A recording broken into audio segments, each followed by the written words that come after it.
Hi friends, welcome to Shanti kitchen. ఈరోజు అయితే washing machine వేసామండి. పొద్దున్నే పిల్లోడు 4 o'clockకి వెళ్ళిపోవడం వల్ల నన్ను తెల్లారేయమన్నాడు. లేదా 6 గంటలకు అయితే వేసి వెళ్ళిపోయేవాడు. నేను లేసేసరికి అయిపోయేవి, బట్టలు డ్రై అయిపోయేవి. వాడు కొంచెం పెందలుగా వెళ్ళటం నేను లేసాక వేసాను. కరెంటు పద్దాకపోవటం, ఇక వాటర్ అట్లాగే ఉండిపోయినాయి. ఈరోజు పిండి బట్టలన్నీ ఇక ఆరేసాను. ఇక పిండి బట్టలన్నీ ఆరేసాను. ఈ బట్టలు తీస్తూ ఉండగా ఇదిగోండి డబ్బులు మాత్రం దొరికాయి. డబ్బులు దొరికాయి. ఈ 10 రూపాయలు కాగితాలు, 20 రూపాయల కాగితాలు ఇలా దొరికాయి. ఇంకా చిల్లర కూడా ఉంది, పక్కన పెట్టా.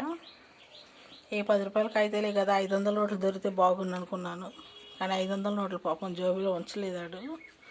ఈ 10 రూపాయల కాగితాలు మాత్రం ఉంచాడు. ఇంక ఈ మాత్రం తడిసిపోయినాయి. తీసేకూడదు వస్తున్నాయి. బాబోయ్, తీసేకూడదు వస్తున్నాయి. 500 నోట్లు దొరికితే బాగున్నాను అనుకున్నాను.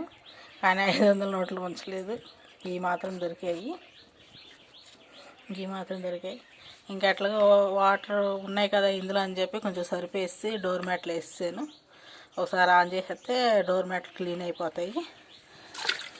ఈ డోర్ మ్యాట్లు వేసాను. ఇక ఇవి కూడా క్లీన్ అవుతాయి కదా అని వేసాను. ఇక అట్లాగా వాటర్ ఉంది కదా అని చెప్పి మళ్ళీ ఒకసారి ఆన్ చేస్తాను. ఆన్ చేస్తే అట్లాగా డ్రై అయిపోతాయి, వాష్ అయిపోయి డ్రై అయిపోతాయి. ఈ డబ్బులు మాత్రం ఇట్లా తీసేకూడదు వస్తున్నాయండి, కనపడుతున్నాయి. బట్టలు తీసేకూడదు, డబ్బులు కనపడుతున్నాయి. 500 నోట్లు అయితే బాగుంది అనిపించింది. కానీ నా గురించి 500 నోట్లు జేబులో ఉంచాడు కదా, పడిపోతున్నాయి డబ్బులు. కొంచెం ఎండలో ఆరబెట్టానండి. ఆరబెడితే ఒక్కోసారి 50 రూపీస్, 100 రూపీస్ కూడా ఉండిపోతాయి. ఆ జేబులో మర్చిపోతూ ఉంటాడు, తీయకుండా బట్టలు అలా వేసేస్తాడు. బోల్డ్ డబ్బులు కూడా అట్లాగే నానుతూ ఉంటాయి. కానీ ఇంకా అసలు విషయం ఏంటంటే అంతసేపు తిరిగినా కూడా ఇవి అసలు చిరగలేదండి. చూడండి ఎంత నీట్గా ఉన్నాయో. కాకపోతే దీనికి ఉన్న మురుకు కూడా వదిలిపోయి, బట్టలు వదిలినట్టు. ఇంకా చిరగకుండా చక్కగా అలాగే ఒక్కొక్క నోటు తేలుతూ ఉన్నాయి అన్నమాట. సర్లే, చిరగలేదులే అమ్మయ్య అనుకున్నాను. జోబీలు చూసుకోకుండా ఒక్కోసారి వేసేస్తూ ఉంటాము.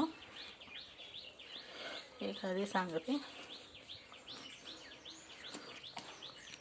ఇక పనిలో పని, ఇక వాటర్ ఉండిపోయినాయి కదని చెప్పి డోర్ మ్యాట్లు కూడా వేసాను. డోర్ మ్యాట్లు కూడా క్లీన్ అయిపోతాయి. బాయ్ అండి.